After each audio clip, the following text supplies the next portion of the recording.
Hello guys, how are we doing? Are you an SMG player who likes to branch out a little bit and are trying to improve their AR gameplay? Or are you already an AR player and you're looking to tighten your abilities a little bit and fine-tune the small details? If so, I'm hoping this video is going to be for you.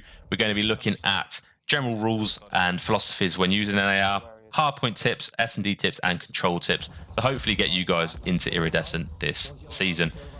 These philosophies helped me get into Iridescent last season, so I'm hoping I can do the same. But before we do get into it, there's a few things I want to mention. First things first, I just wanted to say a huge thank you to the support on the channel recently. It's been popping. I can't believe it's real. We're nearly at 3,000 subs. So yeah, I just wanted to say, I don't say enough, thank you. And the second thing is, the gameplay you got in the background is from actually last season before I hit Iridescent. I'm using an AR. I get 34 kills, 12 deaths, and get pretty much most hill time, I believe. So it's an absolute bang with the gameplay. So if you're not here for the AR tips, at least stay for the gameplay because it is a banger. So let's kick it off with the general rules and general tips when using an AR. So first things first, it goes without saying, you want to be taking the gunfights that are advantageous to you. You don't want to be taking gunfights at those longer ranges so that you don't get absolutely outgunned and outbeamed and shotgunned by the Vaznev. You want to be making sure that as all possible, if it's in your control, to take the gunfights at long range. This sort of goes hand in hand with my next tip, which is going to be to obtain and maintain map control. So with an AR, you have the lucky ability to be able to cut off a long line of sight and big areas of the map just by looking down one area. And as a result, generally speaking, throughout all of these, no matter what the game mode, sort of your responsibility to maintain sort of some form of map control and cut off the line of sights. This sort of goes, again, hand in hand with my next tip, which is to open up routes and lanes for your SMGs. Your SMGs aren't really going to be able to move across the map at all if the ARs aren't doing very well. The ARs need to be able to win the gunfights at long ranges to open up the map for your SMGs to go absolutely rogue. You're going to see, if you watch the CDL at all, SMGs often don't perform if their ARs don't perform. So you need the AR to be able to win the gunfights at long range in order for you to move up as an SMG and do what you need to do. Next thing I'm going to say is that you do need to know the spawns and how to manipulate them. The AR, generally speaking, has the most time to be able to look at their mini-map. The SMGs are going to be, heads in, a lot of engagements, fast-paced gameplay. They're not strictly going to have time to analyze the kill feed, analyze the mini-map, and communicate to the team what's happening and where. So you need to be able to know spawns, know how to manipulate them, and communicate that to the team. So this goes hand in hand with this. Most IGLs, which is in-game leader, the vocal leader in a team, is an AR. So you need to be able to read the mini-map, determine where enemies are going to be coming from, where they're spawning, where the SMGs need to be running, where they need to be holding. And essentially, when I say in-game leader, vocalizing where they're spawning, say where you need to hold, say, well, you hold this line of sight, I hold this lane of sight. And the reason for that is because the ARs, again, typically have the most time to look at the mini-map. The engagement's a little bit less, especially if you're quite a passive AR player. You want to be looking at the mini-map and looking at the kill feed to see who's still alive. So if you know 3 are down, who's alive? Is it an SMG player? Is it an AR player? Are we still looking for one? Just that information giver, information provider. So the guys who are in the enemy's face don't have to think about it too much. So that's going to be the general tips. Now let's look at the hardpoint tips. So generally speaking, everyone needs to be able to rotate. It's not just the AR's role. I think it's a part of everyone's role to rotate. But the AR specifically needs to block the spawns. Now, a lot of the times, in order to block spawns, you need to be pushed out past the hardpoint you're rotating to, and that often means that it's a large area, long line of sight, so the ARs need to be doing that.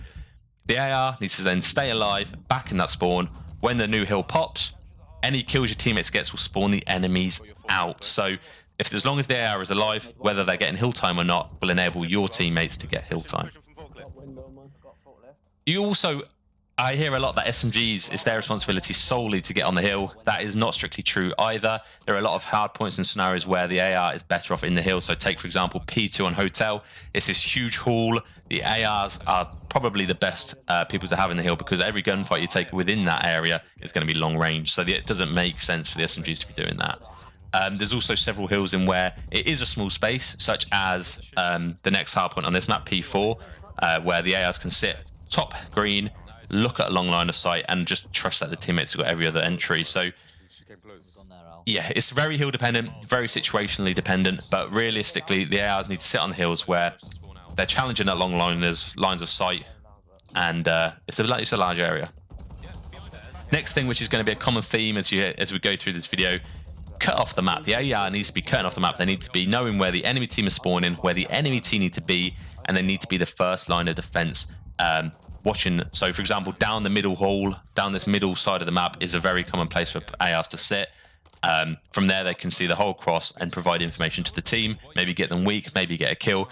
But it's the AR role to cut the map in half and narrow the chances of our teammates getting shocked by a surprise flank or something like that.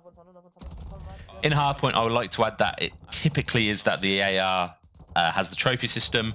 So yeah, put a trophy on, stick it in the hill, let the subs run Ninja or Dead Silence, whatever, to be able to slay around the map a little bit. Moving on to S&D. Again, I'm going to say this again. You need to cut off the map with long lines of sight. So on S&D, there are some huge advantages to cutting off the map. You know where the enemy aren't, therefore you know where they are. Maintain that map control and hold the long lines of sight. Chances are you're going to win them. You're going to win the gunfights more likely, and it just, as I say, maintains the map control. In S&D, it's also integral to support the bomb planter, so you know if an SMG picks up the bomb, they need to go and plant it. Make sure their route there is free and not blocked off by an AR sat in a window. Challenge it, win the gunfight, your SMG can then get the bomb planted. Be the bomb watcher. So this basically means that if the bomb is planted for a favourable position, make sure you're sat in the depth so that when you can check it from a really cruddy angle, miles away with an AR. And stop anyone from jumping on it. As far as deadies or trophies are concerned, typically speaking, you can run deadie on S&D, unless you often see the SMGs run the trophies on S&D. But yeah, you can do what you want. It's completely personal choice, but I prefer to run deadie so I can at least move around the map if I'm in a clutch situation. Finally, it brings us to control. So again, cut off the map with long lines of sight. So control is all about map control. Think of it as sort of a gradual improvement for your team to move up the map toward the enemy spawn. Because at the end of the day, on control, the spawns don't flip at all, unless you're blocking both spawns. So that's fairly unlikely. But you want to be winning the gunfights, moving your team up the map at all possible, and not letting anyone slip through. So it's the AR's responsibility to, when this is happening, you're taking on the long lines of sight. Say, for example, let's take ASSUALT. You're sitting on the antenna or the tower, you're sat field, you're watching the long lines of sight so that the enemy team can't progress up the map into your spawn. And when you win the gunfights, you all then move up, and then you pretty much get them into a spawn trap. That's the ideal situation. Penultimately, you want to be annoying between the spawn and the objective. So you need to know where the enemies are going to be spawning. This sort of goes in with what I was saying on the hardpoint section of this commentary. You need to know where the enemy's spawning. You need to be able to communicate that.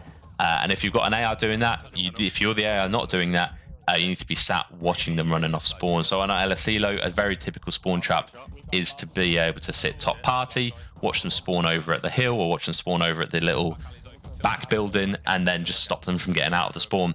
On the flip side of ASSUALT as well, a typical spawn trap is to spawn them at green, and then you can sit top snook, you can sit on the wall, you can sit top path, your top AC. You just basically want to be stopping them from getting from their spawn to the objective. The same with the SMG, but the SMG are going to be holding short line of sights, and it's integral that the ARs are taking the longer line of sights here.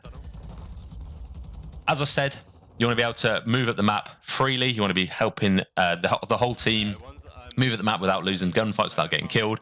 And an integral part of that is to use trophies. So use the trophies, throw them down when you get them, just so that you've managed to, you're not getting blown out from cover, and you can just progress up the map without having to worry about nades. And then when you get on the point, throw a trophy down, and then hopefully you won't get killed by a nade. So that's going to do it. Short and sweet video, I think, for what the information I've given, but I hope I've provided all of it. If there's any questions, drop it down in the comments, and I'll see you in the next video. Ciao. On a Wednesday, 20-25 seconds. Floor.